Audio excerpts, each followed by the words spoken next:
In one of my last videos, I mentioned that Nine Inch Nails had been a favorite band of mine when I was younger, and how I came to the conclusion that the purpose of this music was to excite me and to wear down my tolerance to degeneracy, and even to promote the nihilism that's pretty much a plague on Generation X in the same way that idealism is to the boomers.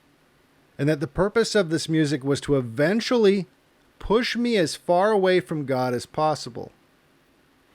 And I didn't spend too much time going into detail about the music itself because I assumed what I was saying was self-evident. And I was genuinely surprised by how many messages I got from people saying stuff like, well, Nine Inch Nails, it's good. There's a dark beauty to it. I think you're wrong. I like listening to it.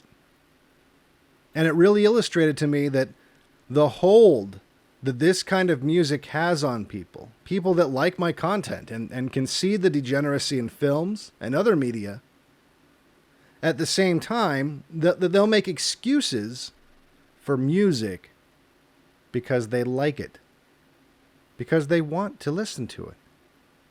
As if the films I dissect aren't loved by audiences everywhere, by millions of people.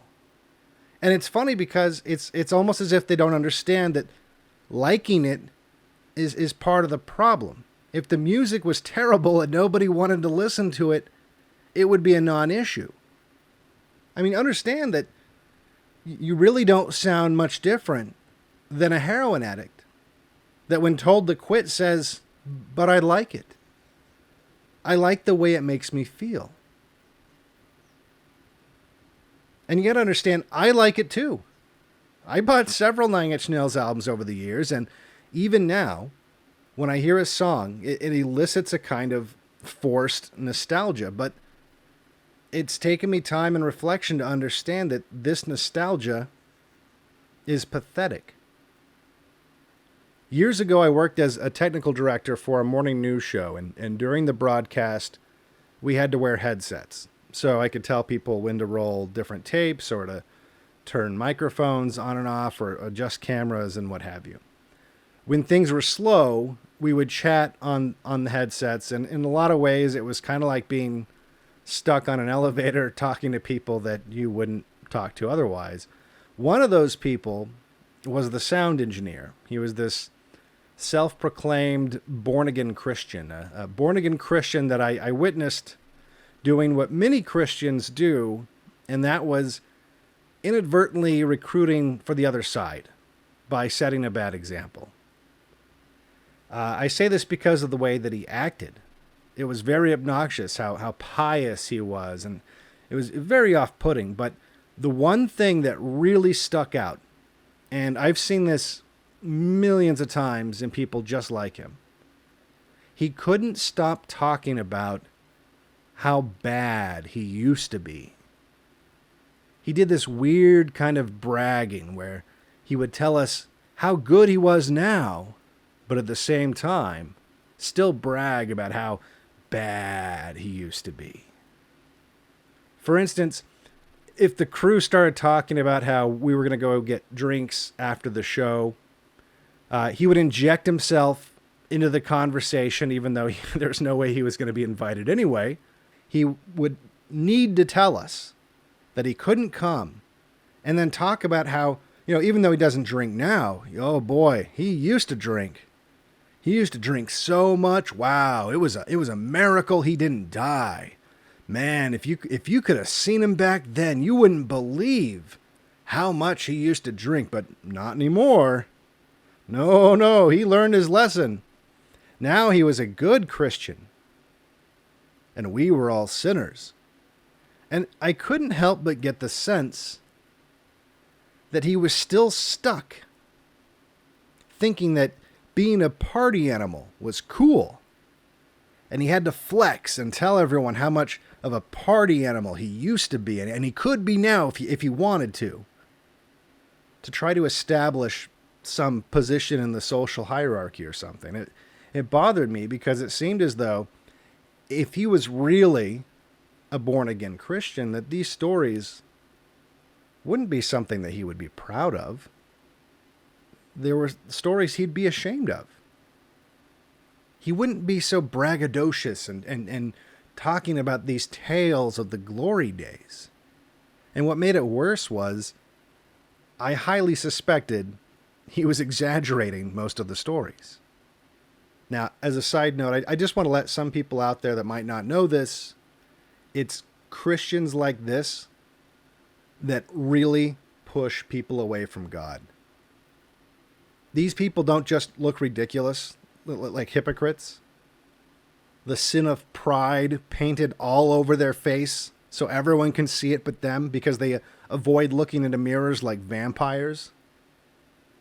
But they make Christianity look like some kind of disingenuous, pompous form of virtue signaling and nothing more. Because I think for him, that's probably what it was. And it's his face that I think of when I catch myself being nostalgic about these times. When I hear this music and I start thinking about how cool I thought I was, drinking myself half to death and doing other things that would have ruined or even ended my life. And that did set my life back significantly. But that's the power and the magic of music. It does cause these forced feelings of nostalgia. It's against your will almost. But that's not all it's doing. It's activating parts of the brain that were developing the first time you heard it. And it can put you in that same mindset. That's the power that this music wouldn't have if you didn't like it. So saying that you like it, or even that you like the way it makes you feel, is literally the same as a heroin addict using that same reasoning and even wording as an excuse to not quit. It's nonsense. I liked the music too. I still, on a level, like it. I like the way it sounds. I would probably also like heroin. If all I did was act on the animal part of my brain based on what I liked, I would probably just shoot heroin all day while eating cheesecake, listening to Nine Inch Nails as I played video games and got blowjobs from hookers. Liking things is an absurd standard to base your behavior on. So let's take a closer look at what some of these people like so much. You know, scientists can examine the chemicals inside heroin and observe the damage that it does to your brain and your body. Let's take a look at the contents of Nine Inch Nails. So here are some of the lyrics from the first album, Pretty Hate Machine. Hey God, why are you doing this to me? Am I not living up to what I'm supposed to be? Why am I seething with animosity? Hey God, I think you owe me a great big apology. Terrible lie. Obviously the implication that God has lied to him. The next verse. Hey God, there's nothing left for me to hide. I lost my ignorance, security, and pride. I'm all alone in a world you must despise. Hey God, I believed your promises. Your promises were lies. It's not even symbolism. He's spelling it out. We'll go through more albums and lyrics, but right there, right off the bat, we see that this theme is what is repeated over and over and over in Trent Reznor's music. Over and over and over into the minds of people, mostly in Generation X. Choreographed to catchy sounds that are anything but uplifting. God is a lie. God is a lie. That's the message from Trent Reznor. The world is shit. God is a lie. Do whatever feels good. Do whatever you like. Here's another song. Heaven's just a rumor she dispels as she walks me through the nicest parts of hell. I still dream of lips I never should have kissed. Well, she knows exactly what I can't resist. Once again, God is a lie. The world is shit. So let's just fuck like animals and enjoy animal pleasures because everything else is meaningless. This is literally satanic. You understand that, right? It's not tangentially satanic. This is what is taught at the Satanic Church. Here's another song. I can't shake this feeling from my head. There's a devil sleeping in my bed. He's watching you from across the way. I cannot make this feeling go away. And then the chorus. I know it's not the right thing. I know it's not the good thing. Kinda I want to. The message is clear. The devil is telling him to just do what feels good. And even though he knows it's wrong, he's going to do it anyway because it's what he wants to do. It's what he likes. Do what thou wilt. The more we look at these lyrics, the more it becomes obvious why the real diehard fans of this music might not want to give it up. They know it's wrong, but they want to. And Trent Reznor has been telling them over and over again in their head. That's all the justification you need. So now let's take a look at the second album, Broken. That's the one I was talking specifically about in the video that seemed to bother so many Nine Inch Nails fans. This is the first day of my last days. I built it up, now I take it apart, climbed up real high, now fall down real far. No need for me to stay, the last thing left, I just threw it away. I put my faith in God and my trust in you. Now there's nothing more fucked up I could do. Once again, this isn't hidden symbolism. This isn't hard to decipher. The people listening are just so desensitized by the repeated degeneracy that they just make excuses for these lyrics because they like the music. They like the way it makes them feel. The same way a heroin addict makes excuses for why their life is a mess and justifies it all because they like the way it makes them feel. Here's another one. There is no God up in the sky tonight. No sign of heaven anywhere in sight. All that was true is left behind. Once I could see, now I am blind. Don't want your dreams you try to sell. This disease I give to myself. Once again, he's telling you everything. In this song, he's even telling you that you're the one doing it to yourself. It's amazing to me that I even have to explain a message this explicit. But at the same time, I understand. I understand because I like the way this music sounds. I do. But that's not a good enough reason to put poison into my brain. Because just like a drug, it might make me feel good in the moment. But what kind of damage are these messages doing to you in the long term? Even if you're an atheist, these are not uplifting songs. They're specifically designed to promote nihilism and despair. This isn't rocket scientist. This isn't symbolism. This is literal. If you listen to a tape on repeat that just told you over and over again, you're shit, the world is shit. If there's no God, we're all just monkeys. And you listen to that tape on repeat, MP3 on repeat. How is that going to affect the way you view the world? How is that going to affect your actions? In the downward spiral, the album opens up with Trent Reznor literally agreeing with everything I just said. Okay? Here it goes.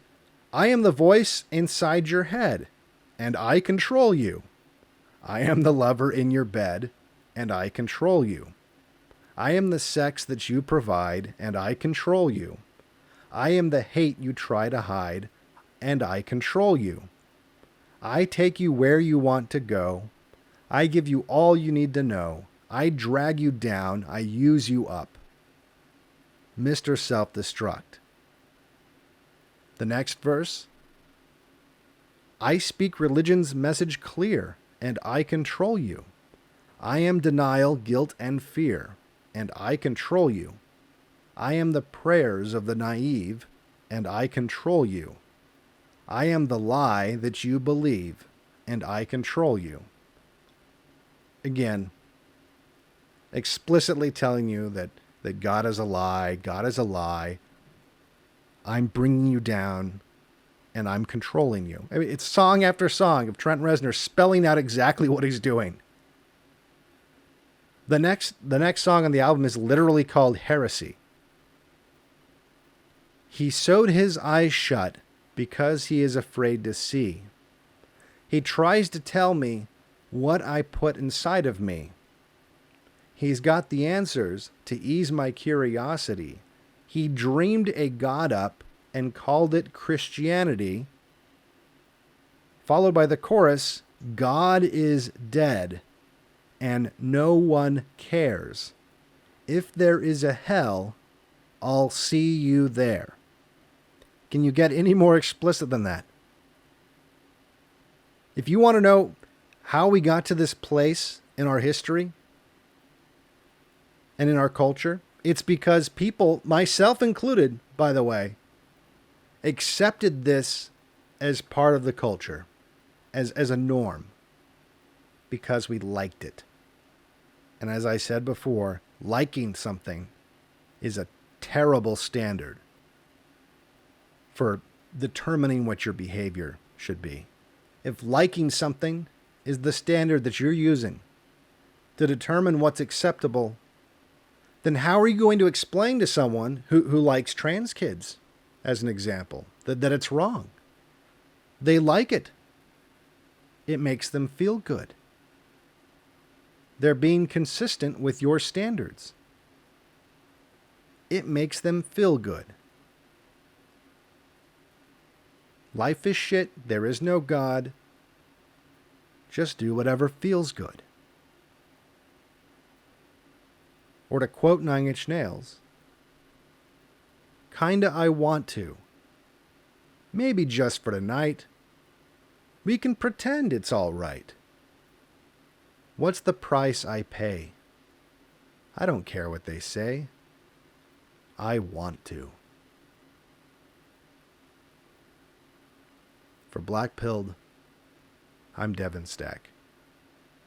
If you like my videos, make sure you like and subscribe. Make sure you share. If you want to support my work, you can go to patreon.com/BlackPilled. You can send crypto to one of the addresses below, or you can grab a copy of my book. The link is in the description.